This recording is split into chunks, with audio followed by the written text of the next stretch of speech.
औज़ुबिल्लाहिमिनश्शैतानिर्रजीम बिस्मिल्लाहिर्रहमानिर्रहीम नहमदु व नुसल्ली अला रसूलिहिल करीम अम्मा बाद। आज के इनकलाबी जलसे के सदर नवीद खतीब साहब, हमारे कायद, हमारे लीडर, मर्द मुजाहिद, मर्द आन शेख आसिफ साहब, मेरे तमाम साथियों, दोस्तों और बुजुर्गों, सिर्फ 2 मिनट मिला है, वक्त भी कम है, हमें हमारा लीडर को सुनना है। मैं सिर्फ आपसे ये कहना चाहता हूं कि बदकिस्मती से शेख आसिफ के गिर जाने के बाद फिरका परस्तों के हौसले कितने बुलंद हैं, क्या क्या मुसीबतें मालेगांव पर लाई जा रही हैं, आप खुली आंखों से देख रहे हैं। मुझे गिनवाने की जरूरत नहीं है, ये हमारी गलती थी। आज लोगों को अपनी गलतियों का एहसास हो रहा है, लेकिन उसके बदले में हमें कितनी बड़ी बड़ी कुर्बानियां देनी पड़ रही हैं। मालेगांव शहर पर जन्म दाखिले के मामले में एसआईटी नाफिज की गई। एसआईटी के नाम पर बेगुनाहों को जेल में डाला गया, ठूसा गया। हमारी माए बहनें बेचारी बिलक रही हैं जेलों के अंदर, 5 से 6 महीने हो गए, इनको तौफीक नहीं मिली उनके घर वालों को जाकर तसल्ली देने की। एसआईटी आने के बाद में जब माँ बहनें बंद हुई, उसके बाद जब पहला सेशन हुआ, जो ये बेतुका आदमी मालेगांव शहर का एमएलए, मालेगांव शहर की माँ और बहनों के बारे में बोलने के बजाय, उनकी बेगुनाही असेंबली में साबित करने के बजाय पैसा लेकर बोलता है लहसुन गांव की प्याज खराब हो रही है, उनको उनका मुआवजा देना चाहिए। ये एमएलए चाहिए क्या हमको? मैं अल्लाह वास्ते आपसे हाथ जोड़कर गुजारिश करता हूँ कि शेख आसिफ के गिरने के बाद जो हौसले बुलंद हुए हैं, अब तो वक्त असेंबली का वापस नहीं आ सकता। कारपोरेशन इलेक्शन है, कारपोरेशन इलेक्शन में शेख आसिफ के हाथों को मजबूत कीजिए। कारपोरेशन इलेक्शन से बहुत सारी चीजें वाबस्ता हैं। मैं आपको बता दूं, आसिफ साहब एमएलए नहीं होते हुए उनकी जिम्मेदारियां नहीं होती। आज क्या क्या कर रहे हैं एसआईटी के बारे में, अगर वो नहीं होते तो कई हजार लोग आज सलाखों के पीछे रह के वो खुद से खर्च कर रहे हैं, साथी खर्च कर रहे हैं, चंदा नहीं करते, खुद मुसीबत ले रहे हैं। मुसलमान आप हम सब मिलकर उनको ताकत बख्शे ताकि आने वाले कारपोरेशन इलेक्शन में कम से कम कारपोरेशन के जरिए वो जो आफतें आ सकती हैं, अगर आज हमारा इख्तियार होता, आसिफ भाई के लोग कारपोरेशन में होते, तो कमिश्नर की जरूरत होती क्या कि वो हमारे खिलाफ केस करे।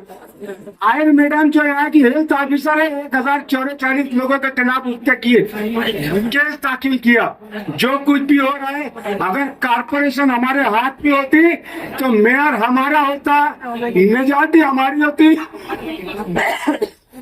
कमिश्नर को हमारी बातें सुननी पड़ती, हम बहुत कुछ बचा सकते थे। कारपोरेशन के थ्रू हम बहुत कुछ बचा सकते हैं। किले की झोपड़पट्टी कारपोरेशन से मुंसलिक है मामला। आप लोग याद करो, जब पॉल्यूशन कंट्रोल बोर्ड से, ग्रीन ट्रिब्यूनल से जब साइजिंगों पर आफत आई थी, तो कारपोरेशन के जरिए उनके एनओसी और तमाम कागजात जगह पे 24 घंटे में तैयार करवाकर इस दूरअंदेश शख्स ने साइजिंगों को बचाया था। इसलिए आप कारपोरेशन को बराए करम मामूली मत समझो। अगर कारपोरेशन में भी आपने शेख आसिफ को इख्तियार दे दिया तो हम लोग उनका परस्तों के मुंह पर जन्नाटेदार तमाचा मारेंगे।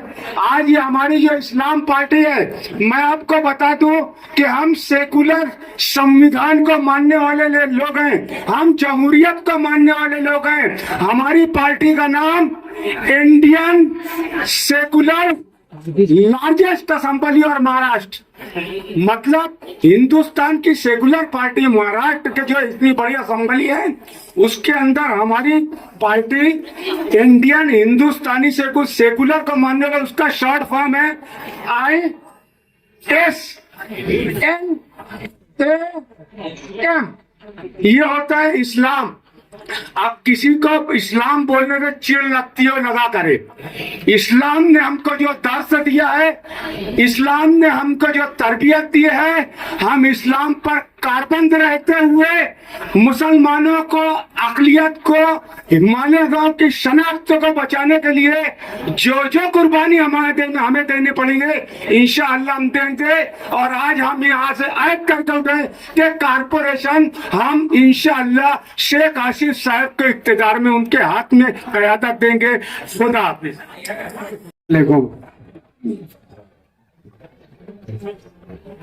इस जलसे के सदर हमारे बड़े भाई नवीद खतीब साहब और हमारी पार्टी के सभी जिम्मेदारान, इतनी बड़ी कसीर तादाद में यहाँ पर नौजवान मौजूद है, मैं उनसे बड़ी सी गुफ्तगू करूँगा कि कोई भी लीडर अपनी माँ की गोद से पैदा नहीं होता। लीडर वो होता है जो गरीबों के काम आए, लीडर वो होता है जो गरीबों मिस्किनों के काम आए, लीडर वो होता है जो वक्त आने पर अपने शहर के ऊपर अगर कोई मुसीबत आए तो उसके साथ में खड़े रहे। और अल्हम्दुलिल्लाह हमको अल्लाह ने वो लीडर से नवाजा है जिसका नाम है आसिफ शेख रशीद साहब। तो आने वाले इलेक्शन में ये कारपोरेशन का इलेक्शन नहीं होने जा रहा है, ये इलेक्शन महाराष्ट्र के मुसलमानों की मुस्तकबिल को भी तय कर सकता है। तो आप सबसे यही गुजारिश है कि आसिफ शेख रशीद साहब के हाथ को मजबूत कर आने वाले वक्त में मालेगांव शहर को जिस तरीके से तरक्की की राह पे जाने के लिए रोका गया है और तुम्हारे हमारे बच्चों को जिस हार से रुलाया गया है, तो उस हार के बदले को लेने के लिए आप सब एक होकर मेरे नौजवान साथियों से मैं गुजारिश करता हूँ कि आसिफ शेख रशीद साहब का हाथ को मजबूत कर रहे। और इस उम्मीद से मैं आपसे गुजारिश करता हूँ कि यहाँ से लेकर कोने तक के हाथ उठाकर बोले कि आसिफ शेख रशीद साहब के साथ आप है कि नहीं है। आप सबसे यही गुजारिश है कि आने वाले वक्त में आसिफ शेख रशीद साहब के हाथों को मजबूत करिए, क्योंकि आसिफ शेख रशीद साहब अपनी जान को हथेली पर लेकर चल गए। 30 बरस ताकतें आसिफ शेख रशीद साहब की जान की दुश्मन बनी बैठी हुई है। तो जब तक तुम और हम उनका साथ नहीं देंगे तो आसिफ शेख रशीद साहब मजबूत नहीं होंगे। इतनी ही दो बात बोल के मैं अपनी बात खत्म करता हूँ। शुक्रिया, अस्सलाम वालेकुम। अजीबुस्सान जलसे आम के सदर नवीद खतीब साहब, सामने बैठे हुए सभी इस पार्टी के छोटे बड़े वर्कर और जिम्मेदार आसिफ शेख रशीद साहब, मैं सिर्फ कारपोरेशन की एक बात बोल के आप लोगों से विदा होऊंगा कि अभी आप लोगों ने कोई वीडियो पे देखा होगा कि आसिफ साहब बोल रहे हैं निहाल नगर की तरफ कोई रास्ता, कोई झुपड़पट्टी उखाड़ने की बात थी। तो आसिफ साहब ने वहां पर ये कहा था कि किसी की माँ के दूध, किसी माँ ने अभी तक वो लाल नहीं पैदा करा जो है झुपड़पट्टी उखाड़ दे। और आप ही लोग ने देखा होगा कि बहुत अच्छा लंबा चौड़ा नाम है मस्जिद के इमाम और क्या क्या क्या क्या, मेरे को तो आता नहीं, इतनी गाली उर्दू मेरी है नहीं, जितना आनी सदर साहब बोल लेते हैं। वहां पर अतिक्रमण आया था। आप लोगों ने देखा होगा कि जामे मस्जिद के बाजू में जहां पर मटका बिक रहा था वो अतिक्रमण वहां से उठाया गया। तो ये आमदार है, ये एमएलए है, ये बोल रहे थे उनका लॉन्च जलसे में कि मुझे कारपोरेशन भी दो। 1 साल का बजट एमएलए का 5 करोड़ होता है और कारपोरेशन का 1000 करोड़ होता है। बताओ, 5 करोड़ में शहर को खंडर बना दिया, 1000 करोड़ लेके ये क्या करेगा। और वहां अतिक्रमण आता है। इनके राज में, इनके दौर पे हमारी मेंबरी खत्म होने को 2022 13 जून को हमारी मेंबरी खत्म हुई, कम से कम 3.5 साल हो चला है। यहाँ पर सिर्फ एक ही आदमी ओहदे पे है मालेगांव शहर में, जो एमएलए मुफ्ती मोहम्मद इस्माइल है या सोबताई बच्चों है। सोबताई बच्चों का तो आप हाल जानते हैं, तो जब से गई बेचारी आने का नाम नहीं ले रही। लेकिन ये आदमी तो यही रहता है, इसने अपने बाजू जहां नमाज पढ़ाते हैं, जहां पर अपनी दिल की भड़ास दर्स कुरान दे के निकालते हैं, चिट्ठी खोल खोल के वो बात पढ़ते हैं जो मुखालिफों के खिलाफ बोली जाए। ये वहां का अतिक्रमण नहीं बचा पाए, जबकि वो बाजार है। मैं अगर यहाँ पाँव पटकूं उसके नाम से तो कमिश्नर के अच्छे को वो काम रोकना पड़ेगा, वो अतिक्रमण रोकना पड़ेगा। ये मेरे पाँव का असर है, अभी तो शेख आसिफ को पाँव बाकी है। तो आप लोग आसिफ शेख रशीद साहब के हाथ को मजबूत करो इंशाल्लाह। नहीं तो मालेगांव शहर में क्या क्या उखड़ेगा आप अभी सुनोगे, आप देखोगे, उसके बाद लगे फैसला करना कि आसिफ भाई का हाथ मजबूत करना है कि नहीं करना है। इतना ही बोल के अपनी बात खत्म करता हूँ। अस्सलाम वालेकुम। फिरका परस्तों की आंखों में आंखें डालकर जिसने बड़े बड़े यहाँ पर अपने आप को सुरमा और ना जाने क्या क्या अलकाब से नवाजते थे, उनके मुंह में मूंग डल गई थी। लेकिन हमारे बेबाक रहनुमा ने वो शहंशाह औरंगजेब के बारे में अच्छाई बोलकर फिरका परस्तों की जो आंख में आंख डाल के बात की, तो मैं इस शेर से उस हमारे लीडर को मुखातिब करना चाहता हूं कि जमाना जब कभी बारूद की बौछार करता है, जमाना जब कभी बारूद की बौछार करता है, हमारा हौसला फौलाद की दीवार बनता है। तुम्हारा जुल्म काफी है हमें बेदार करने को, जो लोहा जर्ब सहता है वो शेख आसिफ साहब बनता है। आज मुझे एक साफ सुथरी तकरीर करने के लिए बोला गया, लेकिन फिर भी मैं ओरल छोले की चटनी और जो लगाने का था, तो मैं यहां से अपनी बात शुरू करना चाहता हूं कि बर्बाद गुलिस्ता की खातिर, बर्बाद गुलिस्ता की खातिर बस एक ही उल्लू काफी है। हर शाख पे उल्लू बैठा है, अंजाम गुलिस्ता क्या होगा ये जो कांडोलिया की टोली थी, रईस उस्मानी साहब ने 3 तो बता दिए, लेकिन चौथा वो भूल गए कि हमारे शहर में एक कौवा भी ऐसा है जो दूध से नहाकर अपने आप को बगला कहता है। अरे उसकी कहानी आप रह गए रईस उस्मानी साहब कि वो भी है जिसने हमारे शहर की नहीं पूरे इस इलाके की जो हमारी खासदार है उसे फोन पे गंदी गंदी गालियां दी थी। वो कौवा भी यहाँ पर इसी कांडोला ग्रुप का एक पारसा अपने आप को कहता है।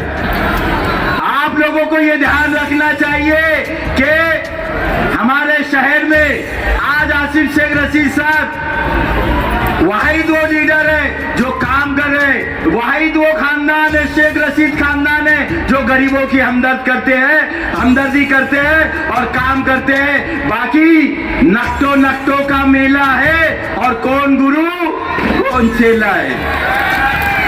तो ये नक्टों में इस हमारे शहर का वार्ड नंबर 16 का वो काला कौवा भी अगले आने वाले वक्त में कारपोरेशन इलेक्शन यही कांडोलिया ग्रुप के साथ लड़ने वाला है। दोस्तों ये याद रखना, इन लोगों ने मिलकर हमारे तामीर पसंद बेबाक रहनुमा को हराने की बात की है। मैं ये कांडोलिया ग्रुप से कह देना चाहता हूं कि दूसरों की बुराई जब किया कीजिए, दूसरों की बुराई जब किया कीजिए, आईना सामने रख लिया कीजिए। ये मत सोचना आसिफ शेख रशीद साहब और शेख रशीद खानवादे साहब ने मेरी जबान बंद कर रखी हुई है। न तो ओरल हो, छोले की चटनी हो, चाहे ये हमारे काले कौवे की जो कारनामे है उसे मुझे अच्छी तरह से एक एक लफ्ज बा लफ्ज याद है। अगर मुझे स्टेज से इजाजत नहीं मिली तो मैं कॉर्नर मीटिंग लेकर इनके घर के सामने धरना आंदोलन करके ये साबित करने के लिए मैं तैयार हूं कि अच्छा कौन है और बुरा कौन है। आज आपको फैसला करना है कि आज हमारे इस शहर में 8 से 9 महीना लगभग साल भर होने वाला है और आज हमारे शहर में कोई तामीर कोई काम नहीं है, पूरे शहर में खंडर बना हुआ है। और आज कांग्रेस का वो सदर जो अपने आप को पारसा कहता है, जिसके ऊपर कई मुकदमात है, जो मेरे साथ खुद तरीपार था, जिसके ऊपर चोरी के गाय में अपनी ही बेटी की शादी में चोरी के गाय बेचकर खाने का इल्जाम है। आज हमारे लीडर की जातियात पे बात करता है, लेकिन हमारा लीडर इतना ज्यादा पावरफुल है कि वो बना करता है कि किसी की जातियात पे ना बोलो। लेकिन मैं ये मानता हूं कि खामोशी भी एतराफ पे जुर्म होती है। इसलिए मैं तमाम ही आप लोगों के से गुजारिश करना चाहता हूं कि साहब को बोलिए और मुझे इजाजत दीजिए कि जैसा उधर से बोला जाएगा वैसा ही इधर से जब वापस जाएगा तो जब खामोश ये बैठेंगे। मैं सच बोल रहा या गलत बोल रहा, इस नारे से आप मुझे इसका हवाला दीजिए। अभी तो ये अंगड़ाई है, आगे बड़ी लड़ाई आपको बोलना है। अभी तो ये अंगड़ाई है, अभी तो ये अंगड़ाई है। तो आगे इसके बारे में और भी बहुत सारी बातें, वक्त कम है, इसलिए आने वाले इलेक्शन में मैं खास तौर से अब जाती तौर पर मैं कुछ लोगों को ये बोल देना चाहता हूँ माजरत के साथ कि मैं आसिफ शेख रशीद के साथ और शेख रशीद खानवादे के साथ सिर्फ इसलिए हूँ कि गरीबों के हमदर्द है। ना तो मुझे कुर्सी का लालच है, ना पैसे का लालच है, ना शौहरत का लालच है। तो खास तौर से मुखालफिन लोग जो मेरे बारे में गलत अगर अफवाहें फैला रहे तो बराए मेहरबानी, जब तक शेख रशीद खानवादा मालेगांव शहर में गरीबों का हमदर्द रहेगा, रियाज अली यूसुफ अली उनके कदम तो कदम साथ रहेगा। अल्लाह हाफिज। बहुत शुक्रिया। आज के इस इनकलाबी जलसा आम के सदर मोहतरम और आली जनाब आसिफ शेख रशीद साहब, तमाम जिम्मेदारान, हम आतिश सोजा में भी हक बात कहेंगे। जो रैली आ रही है, ग्रुप आ रहे हैं, मैं गुजारिश करता हूं कि जब आप अंदर दाखिल हो जाएं तो बराए मेहरबानी खामोशी से आप अपनी जगह महफूज कर लें। हम आतिश सोजा में भी हक बात कहेंगे, कुंदन की तरह दहर में ताबिंदा रहेंगे। तारीख बताती है कि हर दौर सितम में हम जिंदा थे, हम जिंदा हैं, हम जिंदा रहेंगे। यहाँ बैठे हुए तमाम जिंदा दिल नौजवान और बुजुर्गों का मैं इस्लाम पार्टी की जानिब से सबसे पहले तो इस्तकबाल करता हूं कि आज के इस सुलगते हुए दौर में आपने अपने एहसास को बेदार किया, आपने इस जरूरत को महसूस किया कि आज के इस इनकलाबी जलसे आम में आसिफ शेख रशीद साहब की आवाज पर लब्बैक कहते हुए हमें शिरकत करना जरूरी है। इस जलसे आम में शिरकत करना इसलिए भी जरूरी है कि आज अगर हम जायजा लें हमारे मालेगांव का, रियासत महाराष्ट्र का, बहुत सारे मेरे भाई इशारा कर रहे हैं कि अजान हो रही है, तो एक अजान हो चुकी है शरई एतबार से, हम जो है जारी रख सकते हैं। और जलसे के बाद यहाँ पर नमाज का भी एहतमाम किया गया है। तो हमारे अपने शहर के जो हालात हैं, आप देख रहे हैं कि किस तरह फिरका परस्त हमारे अपने शहर को निशाना बना रहे हैं। कभी गौवंश के नाम पर, गौ रक्षा के नाम पर हमारे नौजवानों को मॉब लिंचिंग का निशाना बनाया जाता है। कभी बकरीद के मौके पर हजारों मसाइल हमारे सामने खड़े हो जाते हैं। अगर हमारे अपने शहर की बात करें तो मुंबई से नीतीश राणे आता है और इस शहर में बसने वाले सच्चे पक्के हिंदुस्तानियों को यह कहता है कि यहां पर जिहादी लोग रहते हैं। यह कहता है कि यहां पर पाकिस्तान और बांग्लादेश से फंडिंग होती है। कभी इल्लीगल जमीनों के नाम पर हमारी बस्तियों पर मसाइल खतरे की तलवार को लटका दिया जाता है। आप देख रहे हैं, अगर हमारे अपने शहर की बात करें तो किस तरह जन्म दाखिले के नाम पर बांग्लादेशी और रोहिंग्याई मुसलमानों के यहाँ पर होने के शक के नाम पर SIT गठित कर दी गई और रोज खाने कमाने वाले गरीब मजदूरों को सलाखों में धकेल दिया गया। अगर महाराष्ट्र की बात करें तो इल्लीगल जमीनों के नाम पर कभी घरों पर बिल्डोजर चलाए जा रहे हैं, कभी मस्जिदों को, खानकाहों को, हमारी दीनी और असली दरसगाहों को निशाना बनाया जा रहा है, कभी कब्रिस्तानों को निशाना बनाया जा रहा है। लेकिन अफसोस कि इसके खिलाफ कोई मजबूत आवाज नहीं, कोई ऐसी आवाज नहीं जो मैदान में आए और मुसलमानों की नुमाइंदगी करे।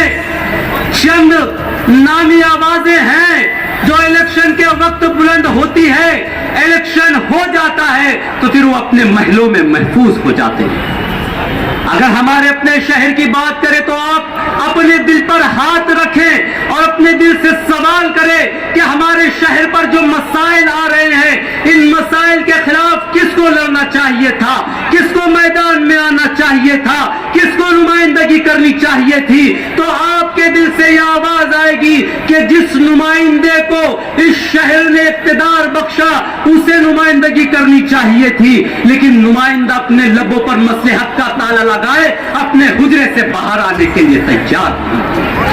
आप अपने दिल से फिर दोबारा सवाल करें कि ऐसे हालात में कौन वो मर्द मुजाहिद है जो हमारी अपनी नुमाइंदगी कर रहा है, जो सिर्फ बयानबाजी नहीं बल्कि गली से लेकर दिल्ली तक कानूनी लड़ाई भी लड़ रहा है, मालेगांव की कोर्ट से लेकर सुप्रीम कोर्ट तक लड़ाई लड़ रहा है। तो आपका दिल, आपका ज़मीर आपसे ये कहेगा कि वह मर्द मुजाहिद कायदे नस्ल नौ आली जनाब आसिफ शेख रशीद साहब।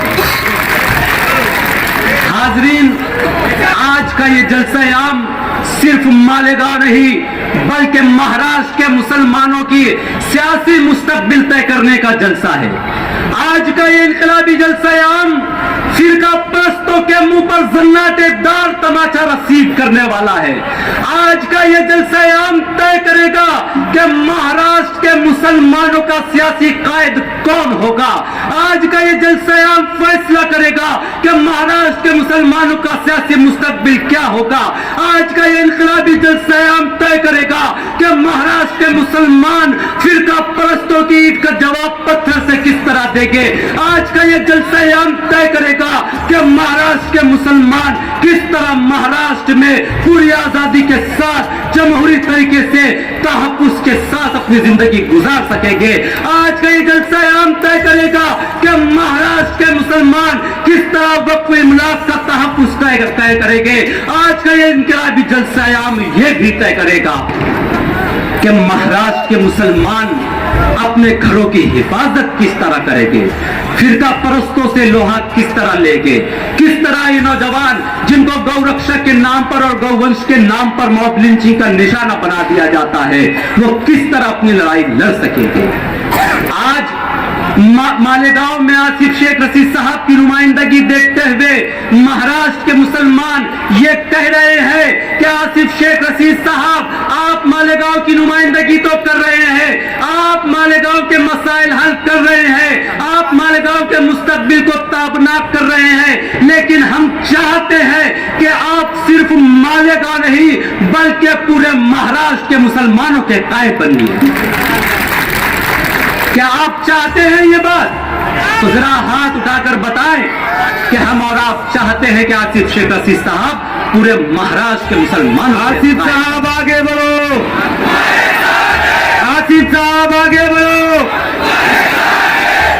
मेरे भाइयों, ये जो हालात हैं बहुत खराब हालात है, हम पर जमीनें तंग की जा रही है। अगर हम अब भी नहीं जागे तो याद रखिए आने वाला कल बहुत तारीख होने वाला है। आज एक नौजवान लीडर, एक दीवाना लीडर जिसके सीने में दिल है और वो दिल हमारे और आपके लिए धड़कना जानता है, वो लीडर आपको आवाज दे रहा है, आपसे गुजारिश कर रहा है, सदा लगा रहा है कि मेरी कौम के लोगों, मैं आपके लिए मैदान में उतर चुका हूं, आपको कुछ नहीं करना है, बस आपको मेरे साथ खड़े हो जाना है, आपको मेरे कंधे मजबूत करना है, आपको मेरे हौसलों को बुलंद करना है ताकि मैं फिरका परस्तों से लड़ सकूं और मेरे अपने लोगों की नुमाइंदगी कर सकूं। कि मैंने माना मेरी आवाज नहीं जाएगी, दरो दीवार से टकरा के पलट आएगी, अब भी मौका है, अंधेरों का करो कोई इलाज, वरना ये नस्ल उजालों को तरस जाएगी। तो ये मौका हमारे लिए गनीमत है, हमें सही फैसला लेना है। जो होना था माजी में वो हो गया, लेकिन अब ये फैसला मुस्तकबिल के लिए है, ये हमारे अपने बच्चों के मुस्तकबिल के लिए है। मुश्ताक अहमद ने कहा था कि हमारे बाद भी ये नस्लें ख्वाब देखेंगी, हमारे बाद भी ये नस्लें ख्वाब देखेंगी, जो हम ना देख सके वो अजाब देखेंगी। तो अगर आप चाहते हैं कि हमारी नस्लें वो अजाब ना देखें जो हम देख रहे हैं, हमारी नस्लें अपना बेहतर मुस्तकबिल तामीर कर सके, तो उठिए और एक आवाज होकर ये कहिए कि आसिफ शेख रशीद साहब आप आगे बढ़े, हम बगैर किसी इख्तिलाफ और बगैर किसी मुफाद के आपके साथ हैं। सिर्फ वो हंगामा खड़ा करना मेरा मकसद नहीं, मेरी कोशिश है कि ये सूरत बदलनी चाहिए। मेरे सीने में नहीं तो तेरे सीने में सही हो कहीं भी आग, लेकिन आग जलनी चाहिए। वाखिरु दावाना अल्हम्दुलिल्लाहि रब्बिल आलमीन। इस्लाम पार्टी के चाहने मानने वाले तमाम दोस्तों और बुजुर्गों, अभी यहाँ पर ये नौजवान मेरे छोटे भाई लोग एक स्लोगन आप लोगों के सामने उन्होंने पेश किया, तो मैं आपको बता देना चाहता हूं कि यह शहर इतनी आसानी से सच्ची बात को कबूल करने वाला नहीं है।